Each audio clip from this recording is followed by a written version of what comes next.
Hi ಎಲ್ಲರಿಗೂ ನಮಸ್ಕಾರ. ಎಲ್ಲರೂ ಹೇಗಿದ್ರಿ? ಚೆನ್ನಾಗಿದ್ರಿ ಅಂತ ಭಾವಿಸ್ತಾ ಇದ್ದೀನಿ. ನಮ್ಮಮ್ಮ ತುಂಬ ಚೆನ್ನಾಗಿ ಮೊಟ್ಟೆ ಫ್ರೈ ಮಾಡ್ತಾರೆ. ಅದೇ ರೆಸಿಪಿನ ನಾನು ಇವತ್ತು ಮಾಡಿ ತೋರಿಸ್ತಾ ಇದ್ದೀನಿ. ಬನ್ನಿ ಯಾವ ರೀತಿ ಮಾಡ್ತೀನಿ ಅಂತ ನೋಡ್ಕೊಂಬರೋಣ. ಮೊದಲಿಗೆ ನಾನು ಎಲ್ಲ ಮಸಾಲೆ ಪದಾರ್ಥಗಳನ್ನು ಒಂದು ಪ್ಲೇಟಲ್ಲಿ ತಯಾರು ಮಾಡಿ ಇಟ್ಕೊಳ್ತಾ ಇದ್ದೀನಿ. ಇವಾಗ 4 ಹಸಿಮೆಣಸನ್ನು ಹುರ್ಕೊಂಡೆ, ಹಾಗೆ 2 ಟೊಮೆಟೊವನ್ನು ತೊಗೊಂಡು ಅದನ್ನು ಚೆನ್ನಾಗಿ ಹುರ್ಕೊಳ್ತಾ ಇದ್ದೀನಿ. ನೀವು ಕೂಡ ಇದೇ ರೀತಿಯಾಗಿ ಮೊದಲಿಗೆ ಎಲ್ಲ ಪ್ರಿಪೇರ್ ಮಾಡ್ಕೊಳ್ಬೇಕು. ನಂತರ ಕಟ್ಟಂತ ನಾವು ಈಸಿಯಾಗಿ ಮೊಟ್ಟೆ ಬೇಯಿಸಿಟ್ಕೊಳ್ಬೇಕು. ನಂತರ ಈ ರೀತಿ ಒಂದು ತಟ್ಟೆಯಲ್ಲಿ ಎಲ್ಲವನ್ನು ಇವಾಗೆಲ್ಲ ತಯಾರು ಮಾಡಿಕೊಂಡು ಇವಾಗ ಏನೇನು ಬೇಕು ತೊಗೊಂಡಿದ್ದೀನಿ ಮೊಟ್ಟೆ ಫ್ರೈಗೆ ಅಂತ ಹೇಳ್ತೀನಿ. ಫ್ರೈ ಮಾಡೋದಕ್ಕೆ 2 ಉಳ್ಳಾಗಡ್ಡೆ ತೊಗೊಂಡಿದ್ದೀನಿ, ಹಾಗೆ 1 ಬೆಳ್ಳುಳ್ಳಿ, ಸ್ವಲ್ಪ ಶುಂಠಿ, ತೆಂಗಿನಕಾಯಿ ಒಂದು ಸ್ವಲ್ಪ ತೊಗೊಂಡಿದ್ದೀನಿ, ಕೊತ್ತಂಬರಿ ಸೊಪ್ಪು, ಒಂದು 4 ಹಸಿಮೆಣಸು ತೊಗೊಂಡಿದ್ದೀನಿ, 2 ಟೊಮೆಟೊ ತೊಗೊಳ್ಬೇಕು.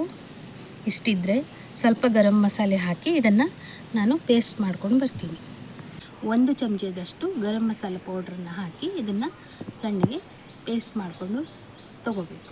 ಪೇಸ್ಟ್ ತೊಗೊಂಡಿದ್ದೀನಿ, ಒಂದು 5 ಮೊಟ್ಟೆ ತೊಗೊಂಡಿದ್ದೀನಿ. ಮಸಾಲೆ ಅದ್ಕೊಂಡು ಬಂದೆ ನೋಡಿ. ಇದಕ್ಕೆ ಸ್ವಲ್ಪ ಗರಂ ಮಸಾಲೆ ಹಾಕಿ ಅರಿಬೇಕು. ಇಲ್ಲಿ ಅಕ್ಕಿ ಹಿಟ್ಟನ್ನು ತೊಗೊಂಡಿದ್ದೀನಿ. ಅಕ್ಕಿ ಹಿಟ್ಟು ಅಥವಾ ಜೋಳದ ಹಿಟ್ಟು ಚೆನ್ನಾಗಿರುತ್ತೆ. ನಾನಿಲ್ಲಿ ಅಕ್ಕಿ ಹಿಟ್ಟಲ್ಲಿ ತೋರಿಸ್ತಾ ಇದ್ದೀನಿ. ಅಕ್ಕಿ ಹಿಟ್ಟು ಜೋಳದ ಹಿಟ್ಟು ಇಲ್ಲಾದರೆ ರವೆಯಲ್ಲೂ ಕೂಡ ಮಾಡ್ಕೊಳ್ಬೋದು. ಹಾಗೆ ಇಲ್ಲಿ ಸ್ವಲ್ಪ ಅರಿಶಿನ ಪುಡಿ ಹಾಕ್ಕೊಳ್ತೀನಿ.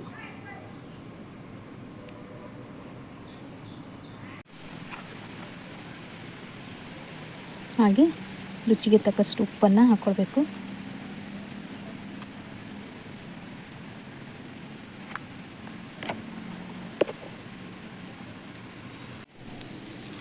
ಈಗ ಮೊಟ್ಟೆ ಈ ರೀತಿಯಾಗಿ ಕಟ್ ಮಾಡಿಟ್ಕೊಂಡು ಈ ಮಸಾಲೆ ಎಲ್ಲ ಅದಕ್ಕೆ ಹಚ್ಕೊಳ್ಬೇಕು.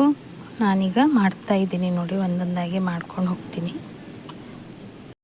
ಇವಾಗ ನೋಡಿ ನಾನು ಒಂದು ತವಾನ ಬಿಸಿಗಿಟ್ಕೊಂಡಿದ್ದೀನಿ.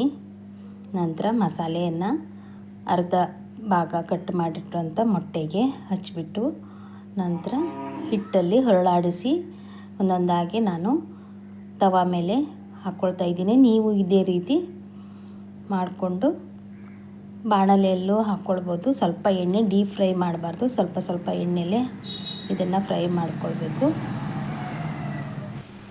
ಇವಾಗ ದಿಢೀರಾಗಿ ಮನೇಲಿ ಯಾರಾದರೂ ಗೆಸ್ಟ್ ಬಂದರೆ ನಾವು ಈ ರೀತಿ ಹೊಸ ರೆಸಿಪಿಯನ್ನು ಮಾಡಿಕೊಟ್ರೆ ಅವ್ರಿಗೆ ತುಂಬ ಸ್ಪೆಷಲ್ ಅನಿಸುತ್ತೆ. ತುಂಬ ರುಚಿನೂ ಕೂಡ ತುಂಬ ಚೆನ್ನಾಗಿದೆ ಅಂತಾರೆ. ರೆಸಿಪಿನೂ ನಿಮ್ಮ ಹತ್ರ ಕೇಳ್ತಾರೆ ಯಾವ ರೀತಿ ಮಾಡಿದ್ದೀರಾ ಅಂಥೇಳಿ. ಇವಾಗ ನೋಡಿ ಮೊಟ್ಟೆ ಫ್ರೈ ರೆಡಿ ಆಗ್ತಾಯಿದೆ.